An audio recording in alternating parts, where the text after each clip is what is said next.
I'm going deep into the void. Free fall. We've simulated the free fall. All right, we are here for Uni-Pretty. And honestly, I think this is a cool disc as is. But we can really make this thing look like a finished product by adding some color and some depth to it. You know, obviously you don't look at comic books and see just black and white lines, right? So I'm going to go through my method, which is not the only method. There's tons of ways to do this. I know lots of people who they paint with denatured alcohol, or they use toothpicks or whatever. I'm just going to take you through the way I do it, and just some of the tips and tricks and things needed to get this done.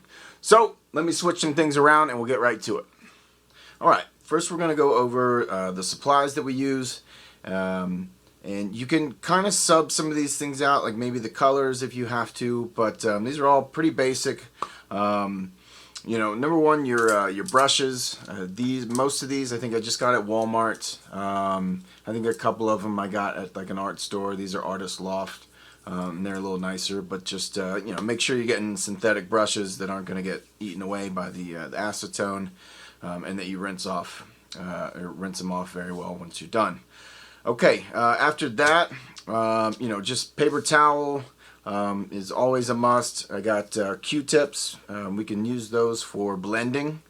And then the colors we're going to use right now, I have Iris, Orchid, Pansy, Caribbean, Quick Coat Pumpkin, and Quick Coat Chartreuse. And then what I like to have is some just plain acetone here. And that we're going to use to do some blending. You know, I like to have, you can use newspaper if you want. This is just like kind of like packing material. But I just kind of lay that down. It's always nice in case you have a spill, or you know, I use it just to kind of dab the brush on, just to take some of the excess color out. That's pretty much all you're going to need. All these dyes are just mixed with acetone. Like I said, you can do this with denatured alcohol, and it's actually a little more forgiving to do it with denatured. I just learned this way myself, so it's just the way I've always done it. So yeah, now that you got your supplies ready, we can get started.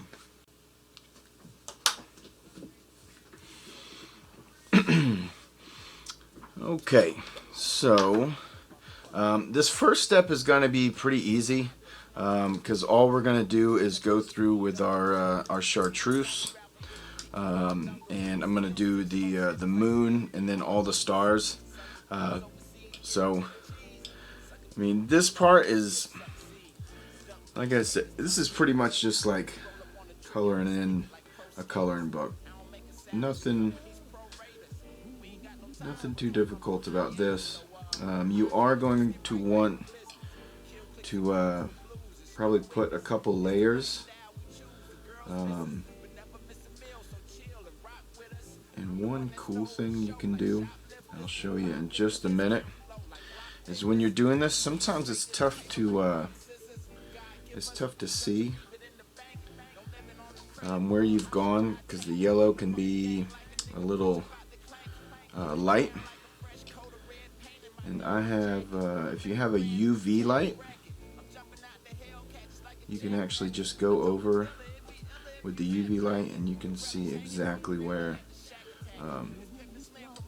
you've gotten the yellow. But this you can kind of see, once you go over it a couple times, it really starts to show up.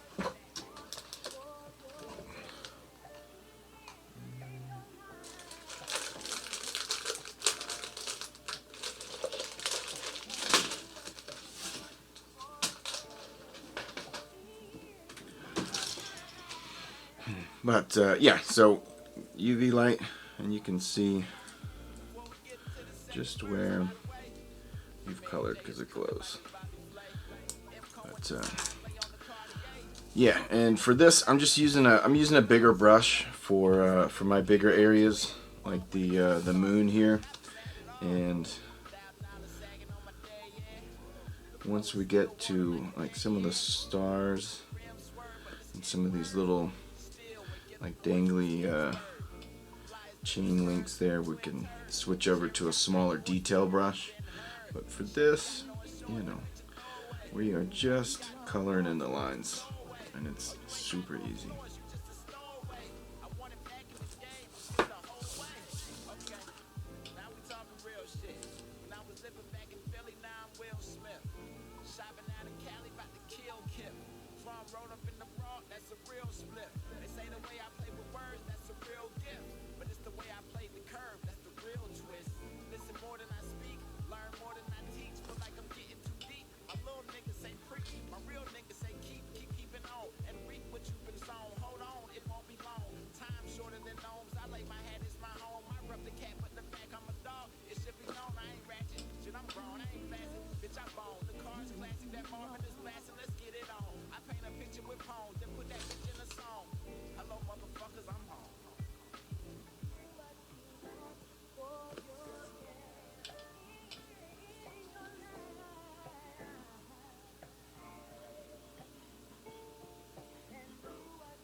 So as you can see, all our yellow is done, and now it is time to move on and get into some of these clouds and get some color in there with our Caribbean blue.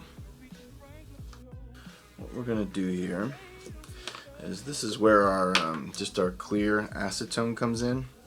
So I'm just gonna go and kind of highlight the edges here. I'm gonna go along the edge just like that with my Caribbean.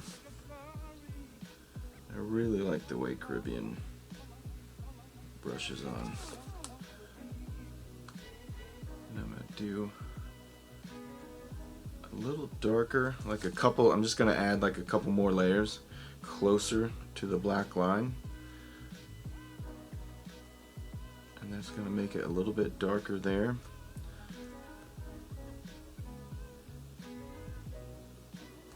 Now, I'm just gonna get some of that clear acetone, and I can just come in and just kind of blend that in. You can also do this with the Q-tip. I've just done it more. I think I'm probably just more used to doing it with the brush, but you might find it easier to do with the Q-tip. And so now that that's blended a little bit, I can come in and maybe even make it a little darker just on the edge, like that.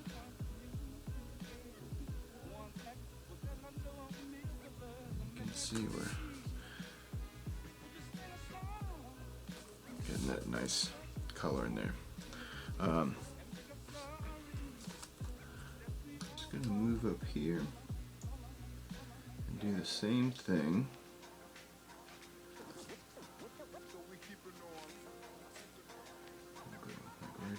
with the star. Around this line here.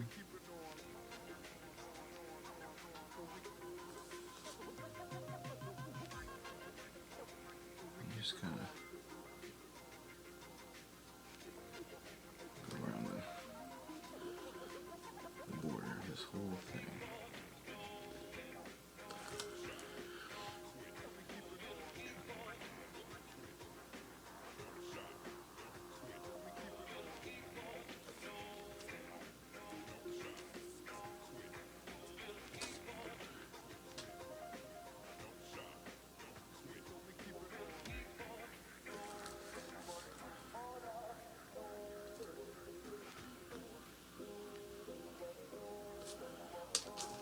Show you here.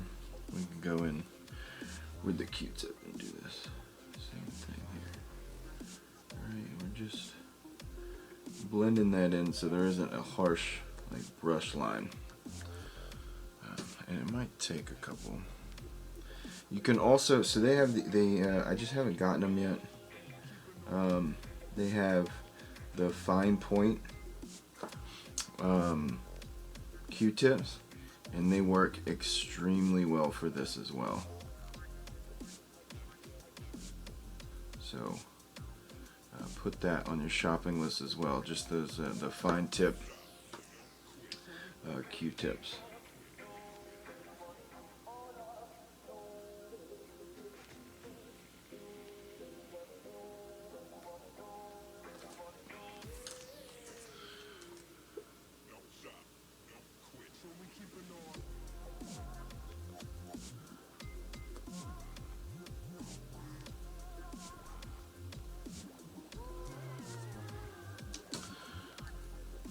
Alright, we're looking pretty good there. I'm going to continue to do this, and then next we'll move on to doing all the hair and the wings. Next, we're going to do the exact same thing we just did with the Caribbean blue.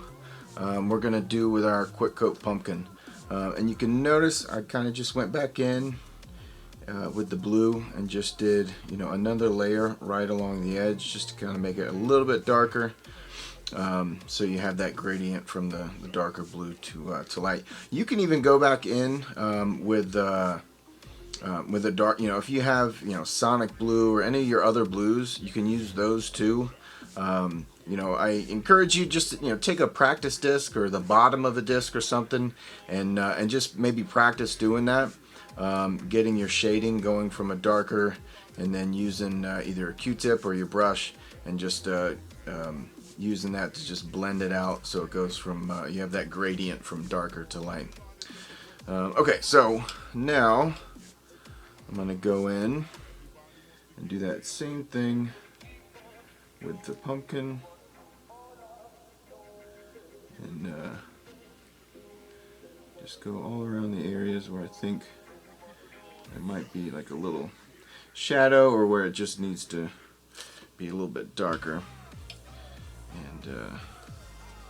And I like to have the tip, or the pointed end of my brush along the edge where I'm trying to make it darker, because it'll almost, what it'll do is it'll almost give it a natural fade and gradient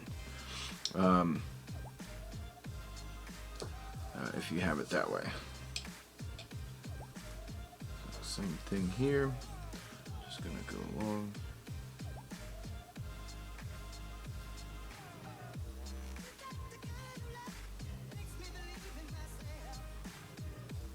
Like that.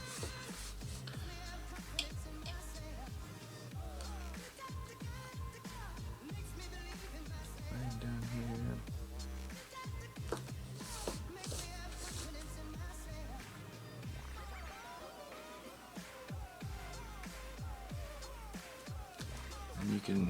You can see the more swipes I do, the darker it gets.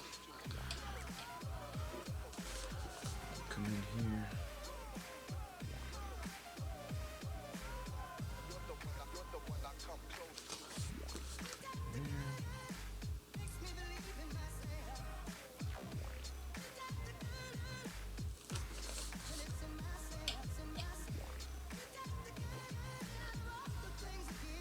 You notice each time I go into the color, I'll just dab it on the paper here, and that just gets out excess dye in the brush.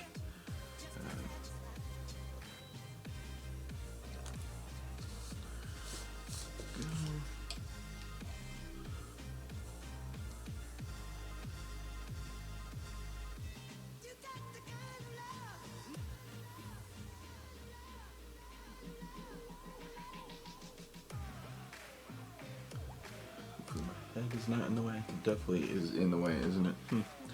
Go. Alright. And then same thing on this side here.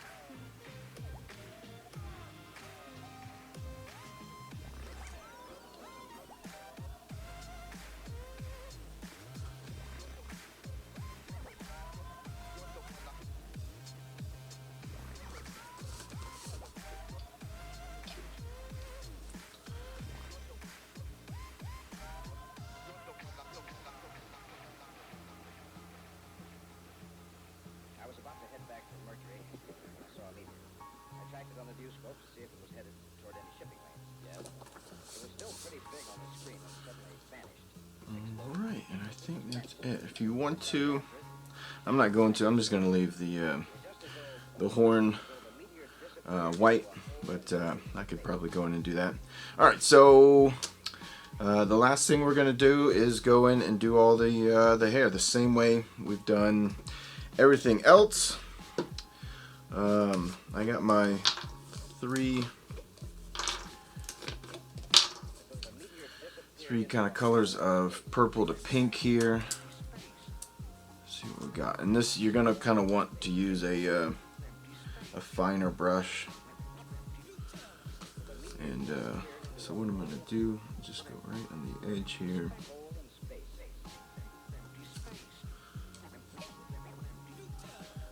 Let's see how this, with the glow plastic.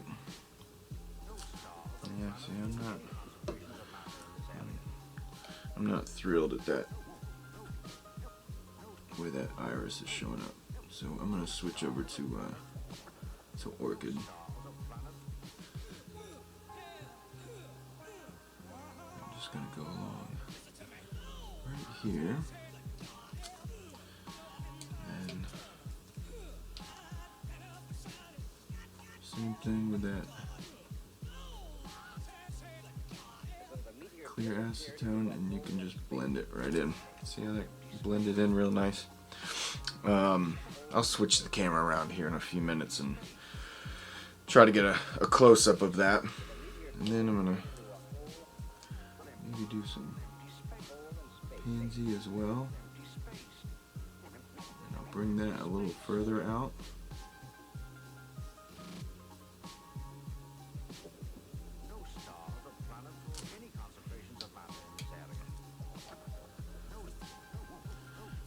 Same thing, I'm just going to go in and blend and bring that out there.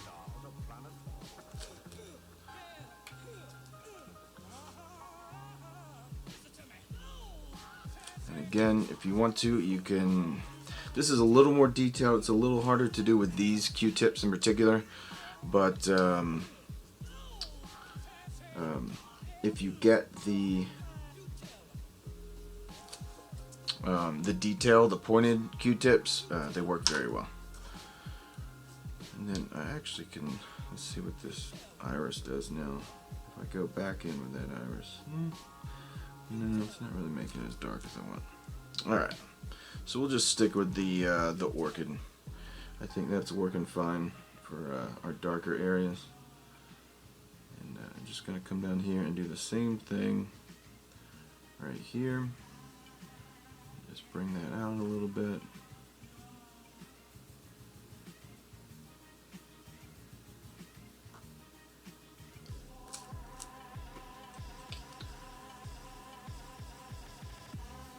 Pansy, bring that out further.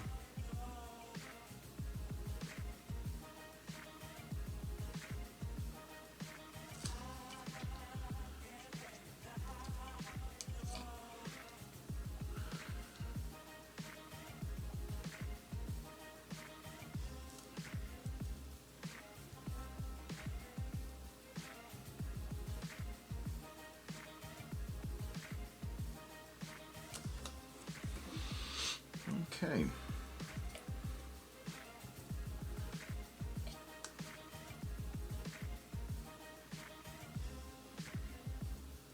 Another thing I'm going to do is go over these lines, because this is where we would have a little bit of natural shading. I'm just going to right there.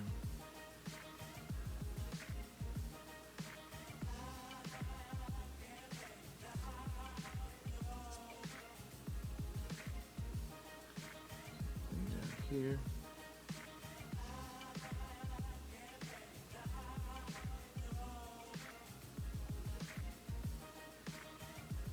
And I always find I have a lot more control pulling down than trying to go back up.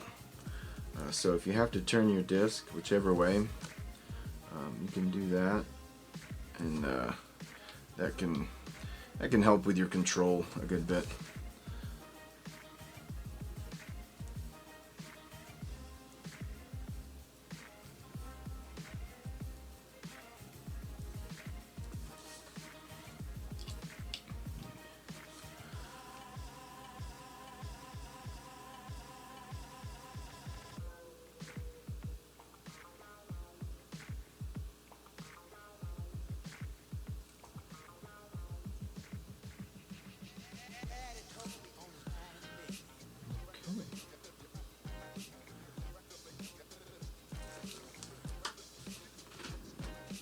I think we are almost at a stopping point with this one. The last thing I'm going to do is just go in and do the two wings here. I think we can stamp it and call it a day.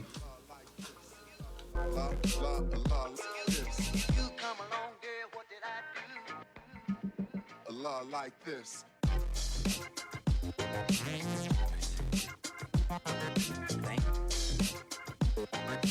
Gotta be something for me. Gotta be something for